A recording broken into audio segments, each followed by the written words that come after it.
Doctora Ariana, muchísimas gracias por estar con nosotros en esta actividad tan importante para la licenciatura en Ciencia de la Nutrición.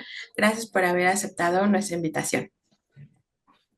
Gracias a ustedes, es un placer poder contribuir a la formación de nuevo personal en el área de la salud y entonces estamos a sus órdenes. Muchísimas gracias. Pues voy a leer su semblanza académica para poderla escuchar. La doctora Ariana Omaya Covarrubias es licenciada en nutrición por la Universidad Autónoma del Estado de Hidalgo. Tiene maestría en nutrición clínica por la Universidad Iberoamericana y es doctorante en ciencias de la nutrición por la Universidad de Anáhuac. Actualmente labora como profesora investigadora en el área académica de nutrición de la Universidad Autónoma del Estado de Hidalgo. Es integrante de calidad de vida y envejecimiento, además de ser profesor PRODEP desde el 2017. Es creadora de la maestría en nutrición clínica de la Universidad Autónoma del Estado de Hidalgo. Muchísimas gracias, doctora. Le escuchamos. Gracias. Pues bueno, el día de hoy les voy a dar o compartir el tema de evaluación del estado nutricio en mujeres trans. La verdad es que es un tema muy controversial, pero evidentemente no solo por las connotaciones sociales que hoy se le ha dado, sino también por justamente esta parte no identificada, más bien identificada, pero no atendida del sector salud para esta parte de la comunidad.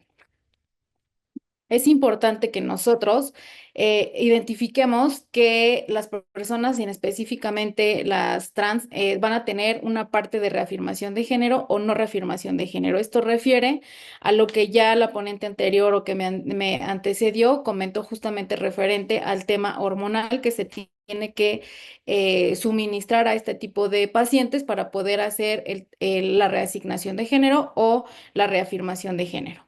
Entonces tenemos que saber que si los pacientes o las pacientes no tienen este tratamiento de reafirmación, se tiene que hacer la evaluación basada en el sexo al nacer.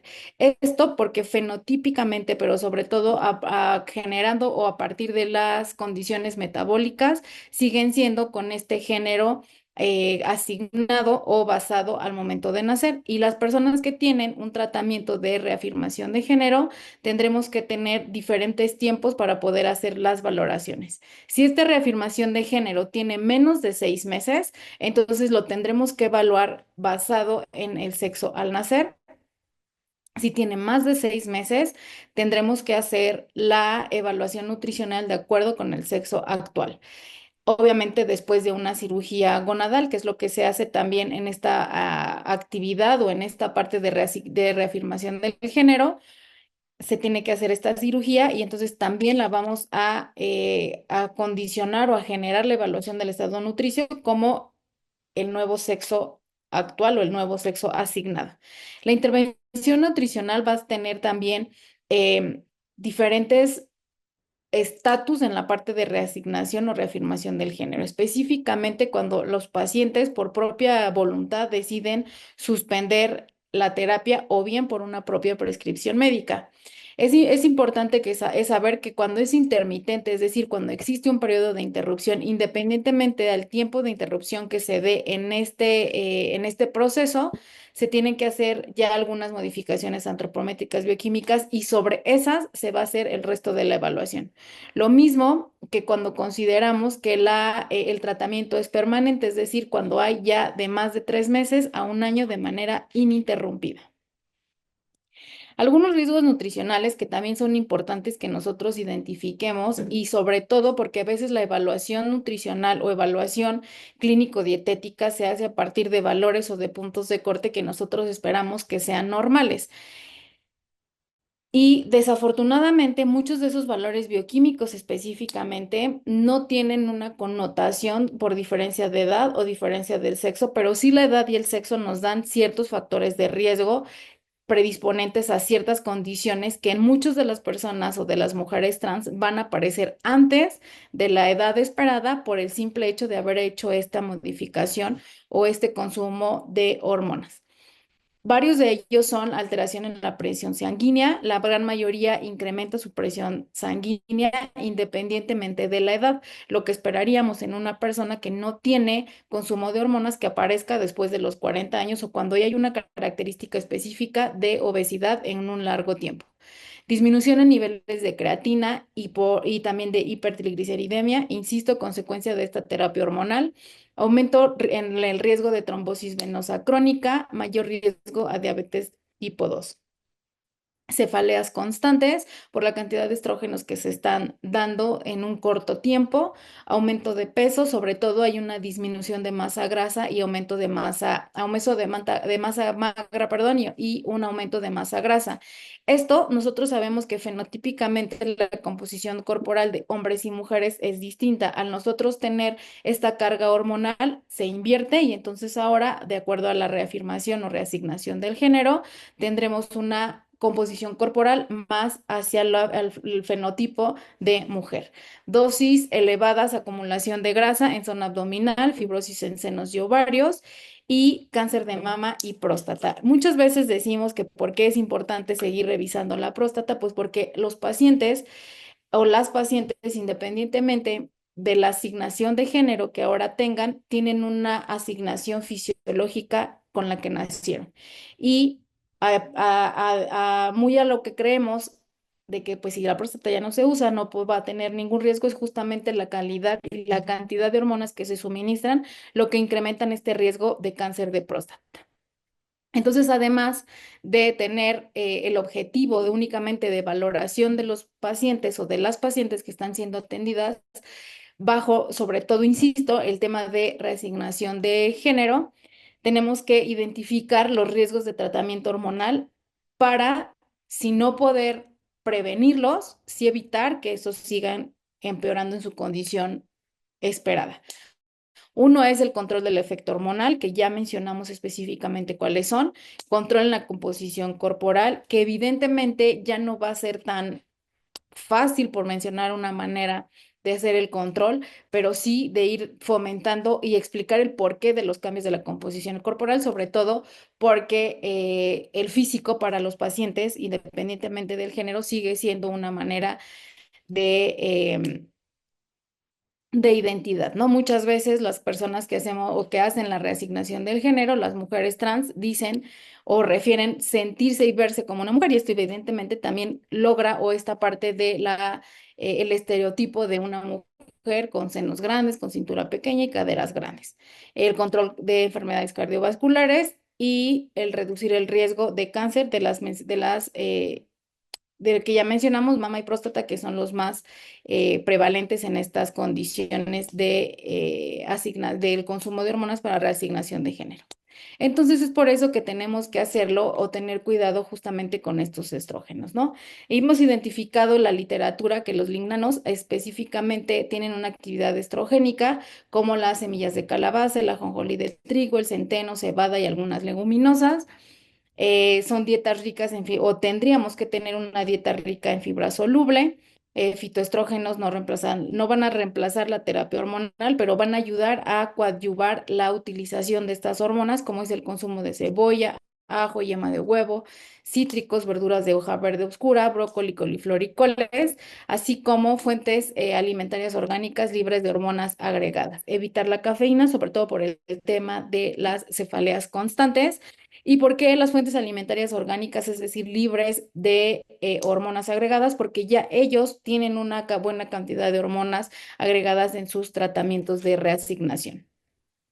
Es por eso que entonces tendremos que reducir tener una reducción en la cantidad de estrógenos que se da. Muchos de ellos les va mejor, o muchas de las pacientes les va mejor con una dieta vegetariana. De hecho, si pudiéramos hacerla vegana o basada en plantas, es mucho mejor.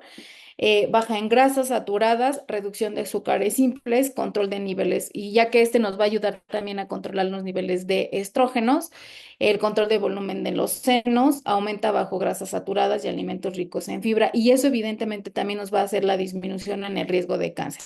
Es importante también que identifiquemos que los senos no van a crecer a partir de una glándula mamaria como lo es en una mujer, sino en una mujer cis o en una mujer con reconocimiento del género del momento del nacimiento, sino que también va a ser producto de grasa y que creció de manera normal, ¿no? Entonces, es importante que sepamos que cuando hay un progreso o cuando hay un crecimiento normal de células, inclusive siendo de tipo graso, el riesgo a que desarrolle cáncer pues va a ser inminente.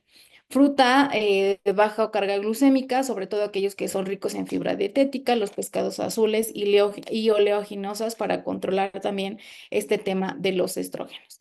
El control de peso, evidentemente, se va a hacer, es también medular en el aporte, pero sobre todo en el control de la presencia de enfermedades o de coadyuvantes en el proceso de la terapia. El consumo diario de verduras, de frutas, de leguminosas, de cereales y de tubérculos. Sí sabemos que obviamente todas son individualizadas, pero la recomendación es tener justamente una variedad e incluir todas las porciones o en todos los tiempos de comida en diferentes porciones cada uno de los grupos de alimento.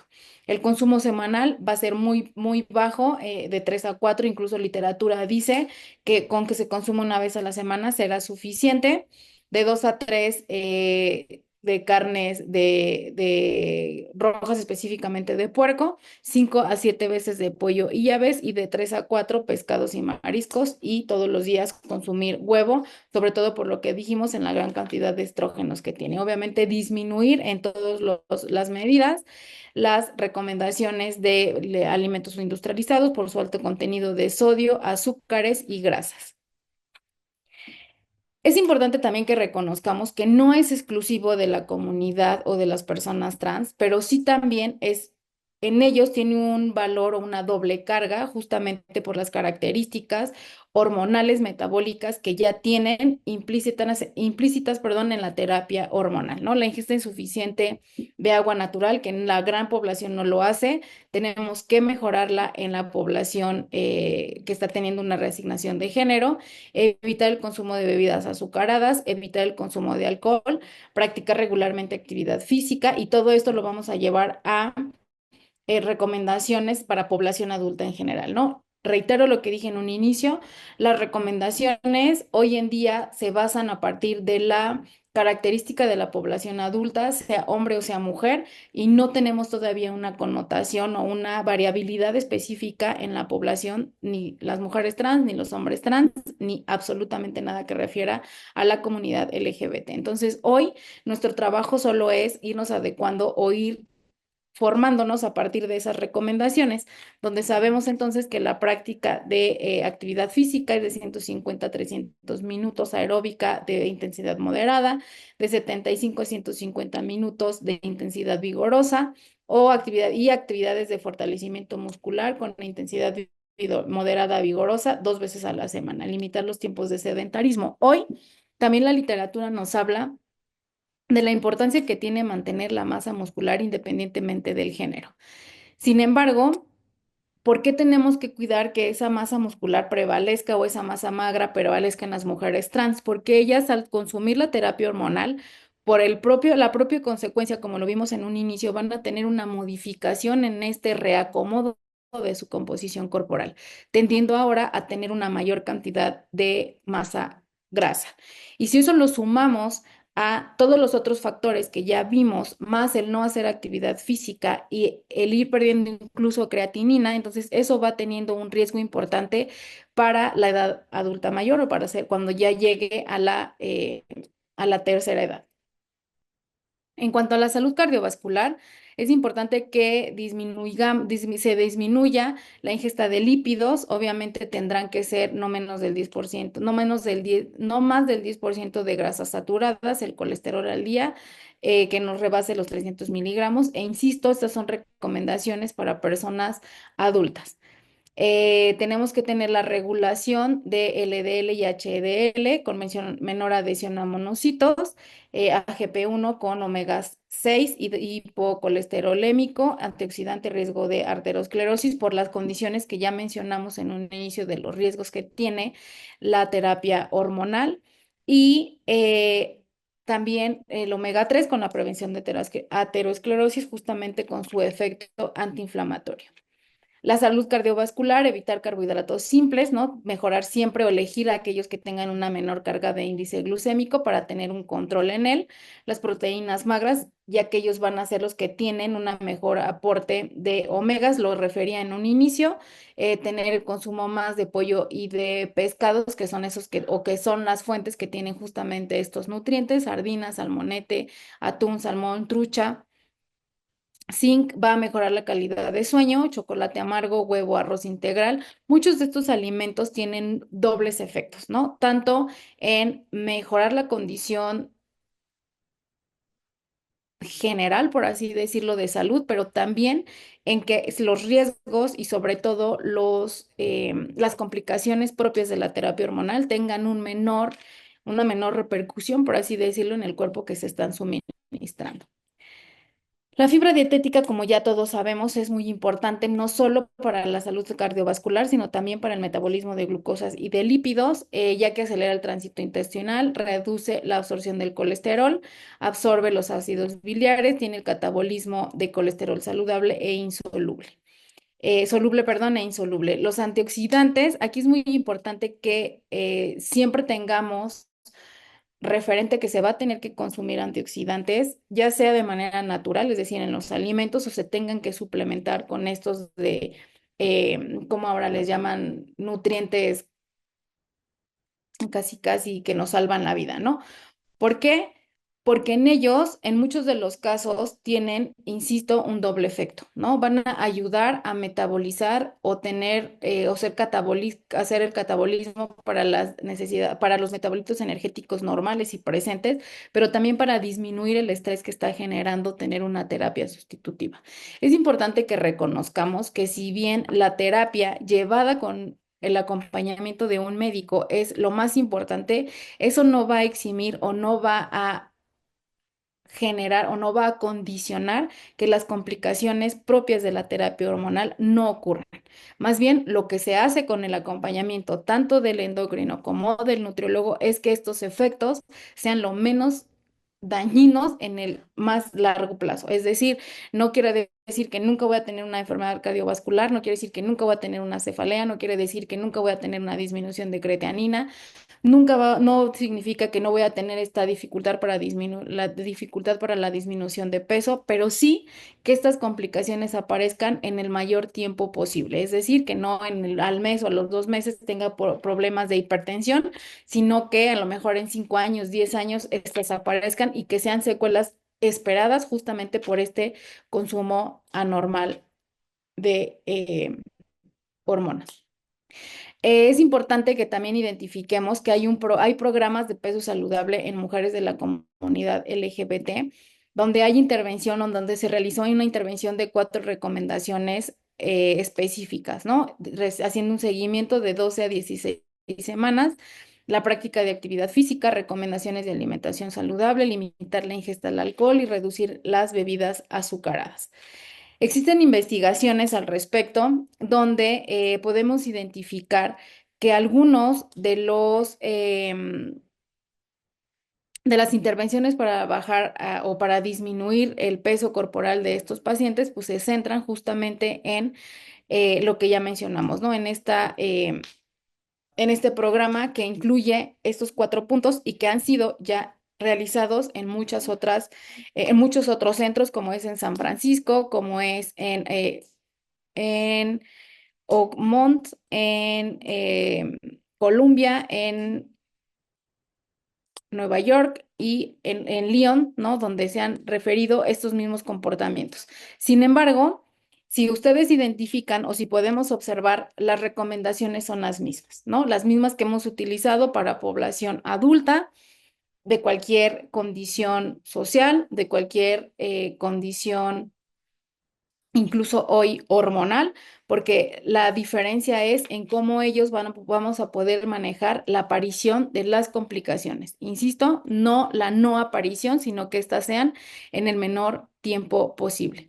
En algunos casos se ha identificado que disminuye o incrementa más bien el 10% de la calidad de vida en los participantes, lo que mencionaba justamente hace un rato, ¿no? Que no esperamos que no ocurra ningún evento no deseado en ella, sino que más bien se tarden el mayor tiempo posible. Incrementa o el hacer ejercicio en las mismas cantidades que ya habíamos mencionado, de 150 minutos a 75 minutos de ejercicio vigoroso por semana.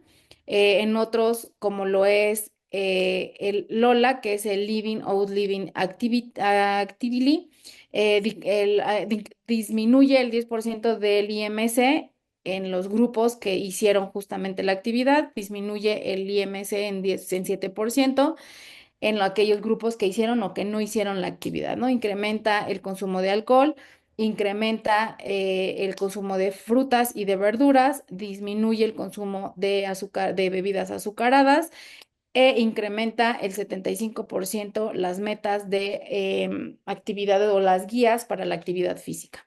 Con esto sabemos entonces que la aplicación del mindfulness, ¿no? Que es justamente esta parte de no solo hacer cambios en el control en el conteo, en el control de las calorías, sino llevarlo a otros tipos y escenarios. La salud mental en las mujeres trans es un tema muy importante, ya que muchas veces ellas tienen expectativas de lo que va a suceder con su cuerpo una vez que tengan la reasignación.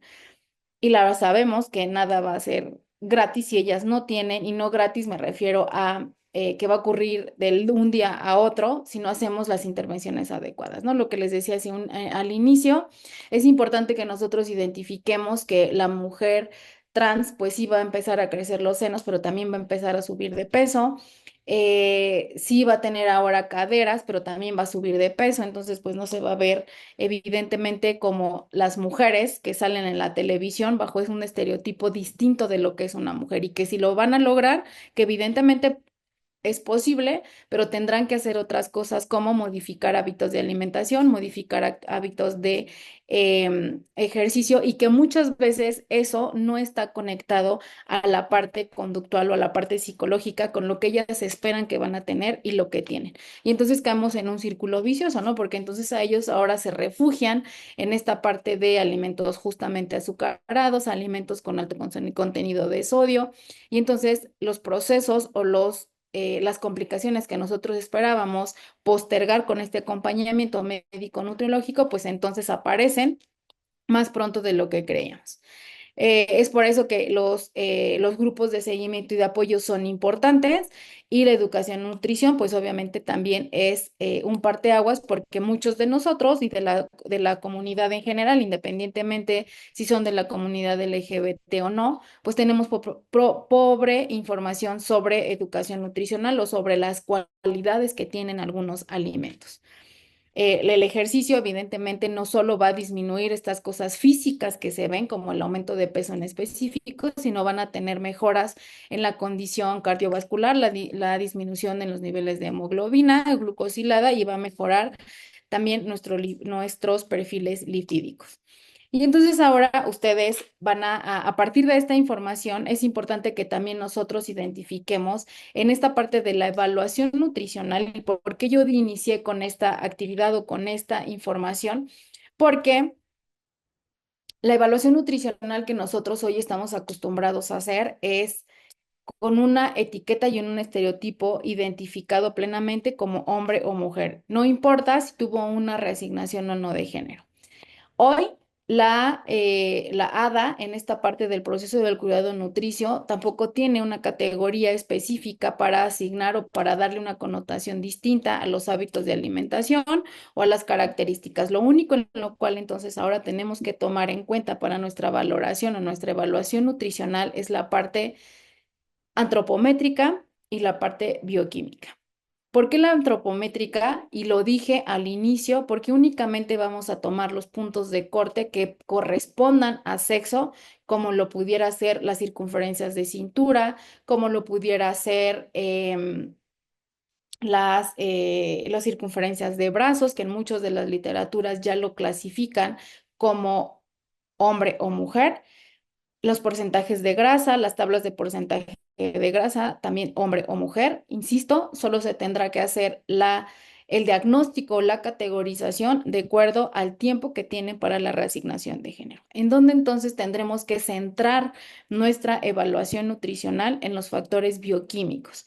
porque de ellos va a depender en ellos tenemos que hacer la observación específica del riesgo que ya tiene esa persona previo, porque no olvidemos la parte de la genética, donde cada uno de nosotros tenemos una carga genética individual, pero también una carga genética acumulada, ¿no? Es decir, lo que ya traíamos más lo que nosotros decidamos echarle a ese costal, que ha sido durante los años previos a los cuales decidamos iniciar la terapia de reasignación. Entonces es por eso que debemos de considerar como un punto importante toda la parte de los bioquímicos. ¿Cuáles específicamente? Glucosa, hemoglobina glucosilada, los que mencioné al inicio, ¿no? Colesterol total, triglicéridos, LDL y HDL, que si bien no son exclusivos de alterarse en la comunidad o en las mujeres trans, sí tienen un mayor riesgo, insisto, independientemente de la edad, ¿no? Porque todos esperamos y la gran mayoría de la población inicia a hacerse estudios a partir de los 40, ¿no? Donde sabemos que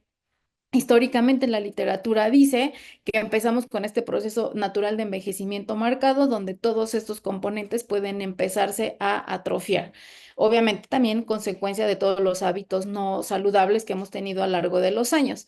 Pero en las mujeres trans que deciden hacer una reasignación a los 18, a los 17, incluso hay la literatura o los ejercicios de campo que hemos estado haciendo, las investigaciones de campo nos dicen que hay chicas que desde los 13, 14 años inician con esta terapia sustitutiva.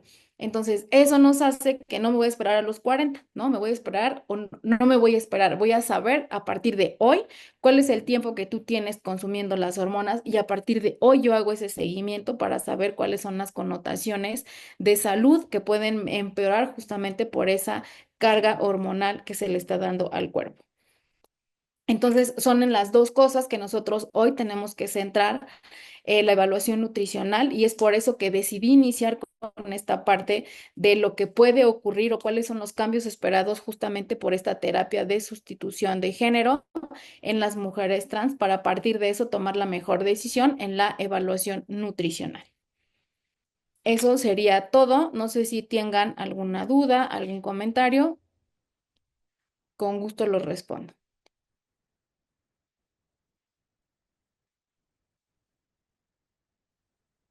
Está apagado el micrófono, doctora. Ahora sí nos escuchamos, como siempre. Ahora, La tecnología luego hacemos travesuras con ella.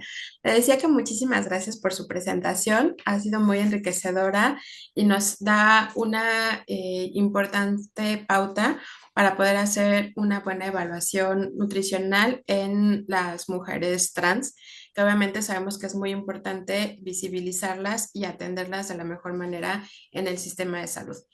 Y pues sí, efectivamente tenemos algunas preguntas que nos han hecho llegar durante su ponencia. Y la primera pregunta que tenemos aquí del público es si la terapia de reafirmación del género debe ser continua para contemplarla como género al que se aspira. sí, Como evaluar, perdón, yo leí mal la pregunta, para evaluarla como género al que se aspira. la literatura dice, bueno, la terapia hormonal, y eso también es una pregunta muy importante, sobre todo la respuesta, ¿no? Porque la gran mayoría, e insisto, no hay un documento que lo diga, desafortunadamente el día de hoy no hay artículos que refiera, pronto los tendremos, esta condición social clínica que enfrentan las personas que hacen la reasignación, ¿no? Tenemos la información dice o la investigación dice que hay personas, hay mujeres trans que deciden iniciar su terapia porque la vecina le sobró, porque la amiga le sobró el medicamento y ella decidió tomárselo, incluso las dosis las duplican, las triplican porque creen que el efecto de la reasignación va a ser más rápido cuando esto suceda si yo la tomo en dosis duplicadas o triplicadas. Pero la única persona o el único personal capacitado para hacer esta valoración de cuánto tiempo y qué hormonas es el endocrino. Uno. A partir de eso, yo tomo como referencia lo que les mencionaba en un inicio. Si esa terapia tiene menos de 6 meses, yo le doy un tratamiento y una intervención sobre todo en los cortes que yo utilizo para la valoración antropométrica, que es la que sí nos hace una diferencia por sexos, con el sexo asignado o el sexo identificado al nacer. Es decir, si yo tengo menos de 6 meses con terapia hormonal, yo hago toda mi valoración antropométrica como hombre. Si esa persona tiene más de 6 meses con la terapia hormonal y esa terapia hormonal solo el endocrino decidirá si son 10 meses, 12 meses, 3 años de terapia hormonal, ya lo identifico antropométricamente como mujer. Ok, muchas gracias, doctora Ariana.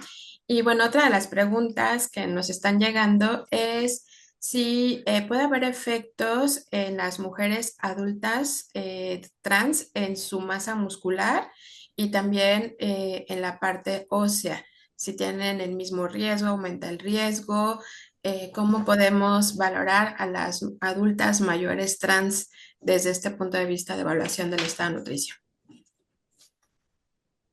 Las mujeres trans, tenemos dos cosas también con las mujeres trans personas, que ya son de la edad adulta o personas mayores, mujeres trans.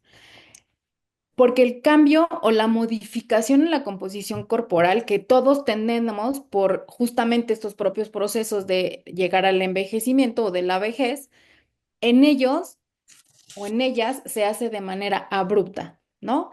Nosotros, y lo podemos identificar cuando teníamos 20, pues teníamos una composición corporal un poco distinta cuando tenemos 30, cuando tenemos 40 y cuando vamos avanzando, ¿no? Ya no voy a decir más porque solita me voy a quemar.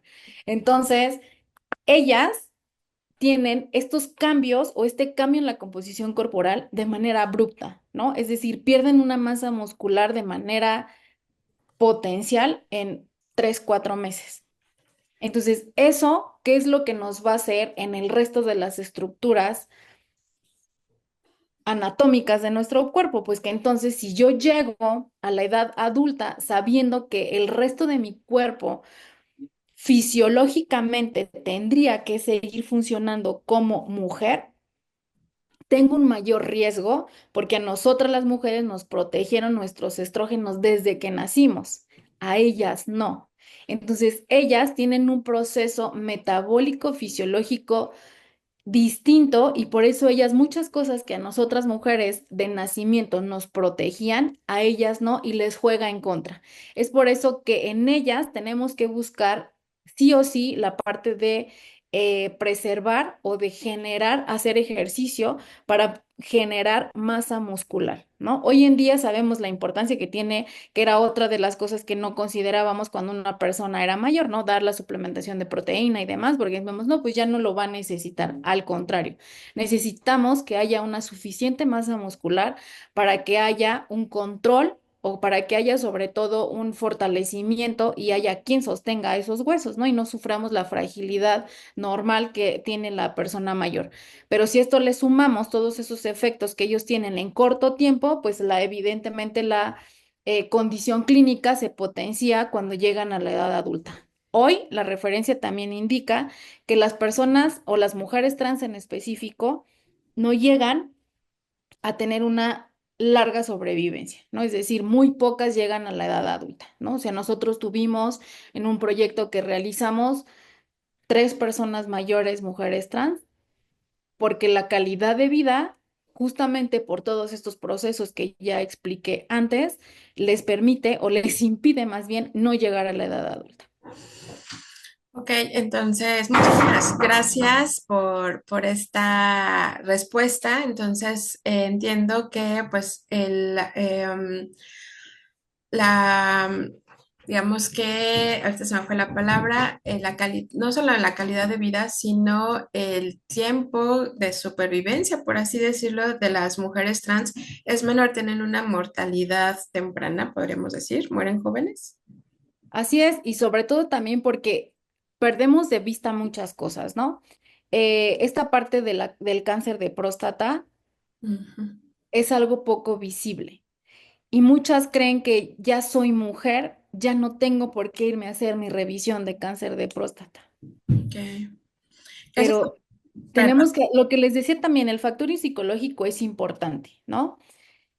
Si quieres hacerte una reasignación de género, está muy bien, pero también nunca debes de perder de vista que tu cuerpo fisiológicamente es de un hombre y tiene cosas, ¿no? En este sentido, la próstata, que hace o que te dio una identidad, o no una identidad, que te dio una forma de vida mucho tiempo y que hoy no porque ya no se use, y lo ponemos entre paréntesis, significa que no puede tener una complicación. Al inhibirse su función, también genera o es un predisponente importante para el riesgo de cáncer. Entonces, todas estas comorbilidades que además si sumamos con esta parte del contexto social, perdón, en el que están inmersas las personas de la comunidad, hacen que no todas tengan esta manera de cuidar su salud de la mejor manera, ¿no? Y entonces le vamos sumando granitos al costal, ¿no? O sea, no solo lo fisiológico, hormonal, que no todas lo hacen de la manera correcta. Entonces tenemos niñas que tienen polímeros en todo su cuerpo a los 17 años, ¿no? Donde ya se les fueron a pulmones, donde ya se les fueron a otras partes. Entonces, con polímeros, pues difícilmente vas a poder llegar a los 50 años porque los polímeros van a migrar y no sabemos si hoy te migren a un pulmón, si hoy te migren a una arteria venosa, o sea, no lo sabemos. Y le sumamos, ¿no? Que yo ya les dije, tenemos que tener una dieta con pescados, pues sí, pero son personas que no tienen una calidad o una sobrevivencia incluso o un trabajo estable, ¿no? Entonces mucho menos van a tener para el salmón azul de no sé dónde. Entonces son cosas que le vamos sumando para no la mejora de su calidad de vida y evidentemente para una pues disminución en su pronóstico de sobrevivencia. Claro, justamente retomando esta parte, la importancia de que nosotros como parte del equipo de salud, pues no dejemos de ver esto que acabas de mencionar precisamente de la detección de cáncer de próstata en mujeres trans que pareciera que, como bien dices, ya no se ve como hombre, pero pues la próstata sigue ahí, pues también hay que ver pues que se hagan los chequeos y es importante identificarlos como parte de los estudios que podríamos sugerirle a la paciente o como parte del equipo de salud, ¿no? Entonces, pues como siempre, el tiempo nos apremia, pero antes de terminar, sí me gustaría que nos pudieras recomendar o hacer un análisis de qué es lo que sería importante seguir investigando o qué necesitaríamos investigar desde la ciencia de la nutrición para poder conocer más de el cuidado de, pues, de las personas trans y no solamente como una comunidad, sino desde la parte de los derechos humanos y de que debemos de visibilizar en el cuidado desde la ciencia de la nutrición humana. Desde la nutrición es importante que identifiquemos todos los riesgos que conllevan el consumo de las hormonas, ¿no? Muchas veces, la verdad es que también los nutriólogos por ahí nos ofendemos y dicen, es que solo voy a ir a bajar de peso o subir de peso, pero muchos nos hemos centrado solo en eso, ¿no? En decir, comes más o comes menos, y entonces vas a subir o vas a bajar. Entonces creo que parte importante es saber el papel que tienen las hormonas, que insisto, no es nuestro papel decirle, debes de consumir más o debes de consumir menos, o estas hormonas están mal o estas hormonas están bien. Solo saber el efecto que van a generar esas hormonas en cada una de las pacientes. A todas las pacientes no les van a dar ni la misma cantidad ni el mismo tipo, porque tienen una carga genética individual, ¿no? E incluso no es lo mismo la niña que inicia con terapia hormonal a los 15 años a la que a los 10 a los 30 decide hacerlo o a los 40 decide hacerlo. Entonces, el corte de vida también es importante porque tú tienes procesos hormonales propios de acuerdo a la edad en la que la inicias. Entonces, es una parte de saber cuáles son las complejidades que puede tener el uso de hormonas. Esa es la primera. La segunda, visibilizar que existe la comunidad y que tiene una necesidad distinta. Y van a decir, pues entonces tú dijiste que no había puntos de corte para hombre y para mujer de glucosa. No, no los hay. Pero yo sí tengo que saber cuáles las consecuencias que tiene en el estado de salud de una persona consumir una carga excesiva de hormonas a los 15, a los 30 o a los 60, ¿no? Y saber cómo eso puede beneficiar o perjudicar qué procesos de su propio ciclo de vida, ¿no? Lo decía hace un rato, esta parte no es lo mismo que yo inicie y que prepare a mi paciente justamente para este tema que decías de fragilidad ósea y demás, que inició con la terapia a los 30 y que yo tengo 30 años para poder preservar y hacer que eso sea con los menos daños colaterales, a que yo decida que a los 60 años o a los 50 años la persona, la mujer va a hacer su terapia hormonal y que me valga nada, ¿no? Que no le dé importancia a este posible riesgo que tiene la fragilidad ósea solo por haberlo hecho 20 años después, ¿no? Porque entonces está más cerca de la fragilidad ósea que cuando lo hizo a los 30. Entonces creo que parte de eso es sensibilizarnos y visualizarlo, ¿no? Saber que no solo es, vamos a saber si tiene aumento de peso, pero que ahora es grasa porque está con la terapia hormonal, sino todo lo que lleva esta propia terapia. Y sobre todo también sensibilizarnos al trato, ¿no? Creo que, y eso no solo es para los especialistas en nutrición, sino para todo el referente a lo que refiere al grupo multidisciplinario del área de la salud, donde muchas veces pues es de, soy mujer trans, entonces ve con un hombre, ¿no? O, o no los quieren atender, o no sé, o incluso pues ya no regresan porque nunca, las veces las mandan al ginecólogo, ¿no? Entonces, pues, ¿qué le va a revisar el ginecólogo? Pues no, no hay nada que les revise el ginecólogo, ¿no? Entonces, desde esta parte, yo siempre he creído que independientemente de las creencias personales, hay una vocación y una respuesta hacia la sociedad y que nada tiene que ver una con la otra, ¿no? Muchos de nosotros decidimos dedicarnos al área de la salud sabiendo que podía llegar cualquier tipo de persona, pensara o no, quisiera o no lo mismo que nosotros queremos. Y a partir de esas diferencias es la respuesta al trato, la respuesta a tu no solo a tu formación como profesional, sino a tu respuesta como persona y como sociedad, ¿no? Desde nosotros siendo profesionales con cierto grado de poder, ¿no? No respetamos al resto de la comunidad, difícilmente vamos a esperar que haya otros que lo hagan. Entonces, creo que lo basaría en eso, ¿no? En la sensibilización también y en el respeto a el que es un paciente, independientemente de que si es hombre, mujer, trans, no trans, es un paciente y tu vocación debe de dar respuesta a sus necesidades. Pues muchísimas gracias. Se quedan muchas preguntas en el tintero en esta actividad en el marco del Día de la Visibilidad de la Comunidad Trans. Agradecemos muchísimo que esté con nosotros y pues seguramente estaremos platicando en un futuro no muy lejano sobre este tema y la importancia de integrarlos ya pues sí, a la atención del sistema de salud. Muchísimas gracias y aprovecho este momento para agradecer al maestro José Ramón Aguilar Martínez por el apoyo para la organización de estas entrevistas y sobre todo de esta actividad junto con el doctor Luis Fernando Espinosa Camacho que nos están acompañando en las diferentes plataformas. Es un gusto verles, escucharles y sobre todo juntarnos, juntar las voces para visibilizar la importancia de que el sistema de salud integre a la ciencia de la nutrición como parte del cuidado de las personas trans, pero sobre todo que las personas trans sean parte del sistema de salud. Agradezco muchísimo, doctora, muchísimo a todos los que nos acompañan por las diferentes redes y que tengan un excelente día. Hasta luego.